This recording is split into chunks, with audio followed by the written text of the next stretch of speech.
Excel file open করলে আপনারা এইরকম একটা এনভায়রনমেন্ট পাবেন। তো এই এনভায়রনমেন্ট আসলে সব এক্সেল 2010 কিংবা 2007 কিংবা 2013 সবগুলোতে একই। তো আমি এখন 13 নিয়ে কাজ করতেছি। তো এখানকার দেখেন এই যে অপশনগুলো দেখা যাচ্ছে এইগুলোকে বলা হয় একটা ট্যাব, এবং প্রত্যেকটা ট্যাবের আন্ডারে কিছু রিবন দেখা যাচ্ছে, এবং প্রত্যেকটা রিবনের আন্ডারে দেখেন কিছু কমান্ড আছে। মেনলি এই সম্পূর্ণ জিনিসটাকে বলা হয় অ্যাকচুয়ালি কমান্ড ম্যানেজার। আর এখানে দেখেন কিছু ঘর দেখা যাচ্ছে, মানে বক্স। এই বক্সগুলোকে বলা হয় এক একটা করে শেল। এই ঘরটাকে বলা হয় নেম বক্স। দেখেন আমি যে ঘরে ক্লিক করতেছি এখানে একটা নেম শো করতেছে, যে এই কারণে এটাকে বলা হয় নেম বক্স। আর এটা হচ্ছে একটা ইকুয়েশন ঘর, মানে ফর্মুলা বক্স এটাকে বলা যেতে পারে। দেখেন আমি যদি এখানে ক্লিক করি, দেখেন এখানে ক্লিক করলে এখানে একটা ইকুয়েশন শো করতেছে। মেনলি আমি এখানে একটা ইকুয়েশন লিখছিলাম, সেই কারণে এখানে একটা ইকুয়েশন শো করতেছে। তো সেটাকে বলা হয় এটা ফর্মুলা বার বা ফর্মুলা বক্স। দেখেন আমি যখন একটা এক্সেল ফাইল ওপেন করবো তখন এখানে শিট 1 নামে একটা বর্তমানে আমি শিট 1-এ ঢুকে আছি। যদি আমার আরও শিটের দরকার হয় তবে আমি এখানে ক্লিক করলেই আমি নতুন শিটে প্রবেশ করতে পারবো, আর ক্লিক করলে আমি এইভাবে কয়েকটা শিটে প্রবেশ করতে পারবো।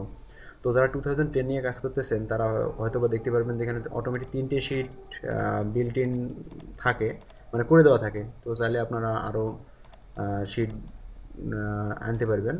তো কোনো শিটের দরকার যদি আপনার না পড়ে তাহলে এটা ডিলিট করতে পারবেন। রাইট বাটন ক্লিক করে ডিলিট অপশনে চাপলে আপনারা শিটটা ডিলিট হয়ে যাবে। আর রিনেম করতে চাইলে রিনেম করতে পারবেন।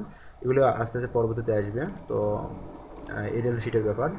আর এখানে যে তিনটা যে অপশন আছে এই তিনটে অপশন আমি পরবর্তীতে দেখাবো। আর এখানে এটা হলো জুম ইন জুম আউট, এখানে জুম ইন জুম আউট করতে পারবেন আপনারা, অথবা কন্ট্রোল চেপে ধরে আপনি যদি মাউসের হুইলটা সামনে দেখে নেন তাহলে জুম ইন হবে, আর এটা যদি আপনি পেছনে দেখে নেন তাহলে সেটা জুম আউট হবে। আসলে সেটা সবগুলো মাইক্রোসফটের সব প্রোডাক্টের এই একই সিস্টেম। আর দেখেন এখানে এই জিনিসটাকে বলা হয় কুইক অ্যাক্সেস টুলবার। তো এই অ্যাক্সেস টুলবারটার কাজ হয়তো বা আপনারা জানেন, যারা মাইক্রোসফট ওয়ার্ড 10 অর্থাৎ মাইক্রোসফট ওয়ার্ডে যারা কাজ জানেন মেনলি তারা জানতে পারেন, কিংবা অনেক সফটওয়্যার এই যেমন সলিড ওয়ার্কসের কিংবা আপনার মাইক্রোসফট ওয়ার্ড, তারপরে মাইক্রোসফটের যেগুলো প্রোডাক্ট আছে সবগুলোর ক্ষেত্রে এই কুইক অ্যাক্সেস টুলবারটা থাকেই। তো এখানে কুইক অ্যাক্সেস টুলবারটা আপনার কাজের সুবিধার্থে এখানে আপনারা রেখে দিতে পারেন।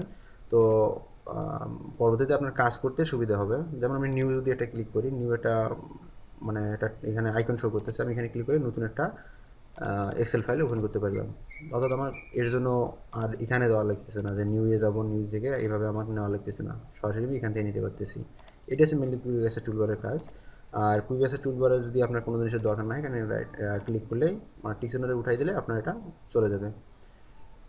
আর এখানকার জিনিসের মধ্যে আরও দেখেন ফাইলের মধ্যে যদি আমি যাই, এখানে দেখেন অপশনে যদি আমি ঢুকি, এখানে যেহেতু কুইক অ্যাক্সেস টুলবার নিয়ে আমি কাজ করতেছি, কুইক অ্যাক্সেস টুলবারে আমি প্রবেশ করলাম। প্রবেশ করার পর এখানে দেখেন এখন আমার কিন্তু এখানে কুইক অ্যাক্সেস টুলবারের মধ্যে আছে তিনটে সেভ, আনডু, রিডো। দেখেন সেভটা আমার প্রথমে, তারপর আনডু, তারপর হচ্ছে রিডো। আমি যদি চাই যে সেভটাকে আমি 3 নম্বর অপশানে নিয়ে আসবো, সেটা আপনি পারবেন। এখানে ক্লিক করেন, দেখেন আমি যদি এখানে ক্লিক করি তাহলে আমি 3 নম্বর অপশনে, দেখেন 3 নম্বর পজিশনে আমি নিয়ে আসলাম কুইক অ্যাক্সেস টুলবার, মানে আপনার সরি কুইক অ্যাক্সেস টুলবারের মধ্যে আমি নিয়ে আসলাম সেভ অপশনটা 3 নম্বর পজিশনে। আপনার ওই সেম কমান্ড ম্যানেজার এখানে মোর কমান্ডে থেকে আপনি যেতে পারবেন। তো আমার এটা আমি চাচ্ছি না, আমি এটা উপরে নিয়ে যাচ্ছি। এখন কোনোটা যদি আপনার দরকার না হয় তাহলে আপনি রিমুভ দিলে সেটা রিমুভ হয়ে যাবে। আর কোনো কিছু যদি আপনার অ্যাড করার দরকার হয়, যেমন যদি এখান থেকে যদি মনে করেন ডিলেট সেল যদি আমি এখানে অ্যাড দিই তাহলে সেটা কুইক অ্যাক্সেস টুলবারের মধ্যে অ্যাড হয়ে যাবে। দেখেন কুইক অ্যাক্সেস টুলবারের মধ্যে সেটা অ্যাড হয়ে গেল। আবার যদি এটা আমার দরকার না হয় তাহলে আমি এভাবে ডিলিট করে দিতে পারবো, ডিলিট না রিমুভ করতে পারবো। এখন আপনার যদি কুইক অ্যাক্সেস টুলবারটা যদি আপনার কাছে এখানে যদি মনে হয় যে এখানে ভালো লাগতেছে না, সেই কারণে আপনি এই রিবনের নিচে আপনি অ্যাড করে দিতে পারেন। এখানে যদি show quick access toolbar below the ribbon, এখানে যদি আপনি দেন তাহলে দেন কুইক অ্যাক্সেস টুলবারটা নিচে চলে আসছে। তো আমি সেটা করতেছি না, আমার যেটা যেখানে আছে আমি ওখানে রাখলাম, যে জায়গায় ছিল আমি ওই জায়গায় রাখলাম। ওকে। আরেকটা জিনিস এখান থেকে দেখেন, আমরা যখন আমি দেখেন এখানে অপশনে গেলাম, কাস্টমাইজ রিবনে যদি আমি যাই, কাস্টমাইজ রিবনের ব্যাপার স্যাপার আসলে আমি যদি ডিটেলস বলতে যাই তাহলে অনেক সময় লাগবে। তো আমি একটু শর্টকাট কিছু বলি আপনাদের। দেখেন এখানে কিছু ট্যাব দেখাচ্ছে, মেইন ট্যাব দেখেন, হোম একটা ট্যাব, ইনসাইড একটা ট্যাব, পেজ মানে পেজ লেআউট, এই যে ট্যাব কয়টা আছে, বেশ কয়টা ট্যাব আছে। প্রত্যেকটা ট্যাব কিন্তু আবার আপনার এখানে দেওয়া আছে, দেখেন প্রত্যেকটা ট্যাবে এখানে আছে। আমি যদি কোনো সময়ের জন্য দিলাম যে আমি ইনসার্ট ট্যাবটা আমি আনচেক দিয়ে দিলাম, দেখেন আমি ইনসার্ট ট্যাবটা আনচেক দিয়ে দিলাম, দেন ইনসার্ট ট্যাবটা এখানে থাকবে না।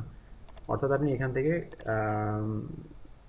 যেটা আপনার দরকার সেটা আপনি রেখে দিতে পারেন, আর যেটা দরকার নেই আপনি আনচেক দিয়ে সেটা ডিলিট করে দিতে পারেন বা রিমুভ করে দিতে পারেন ওখান থেকে।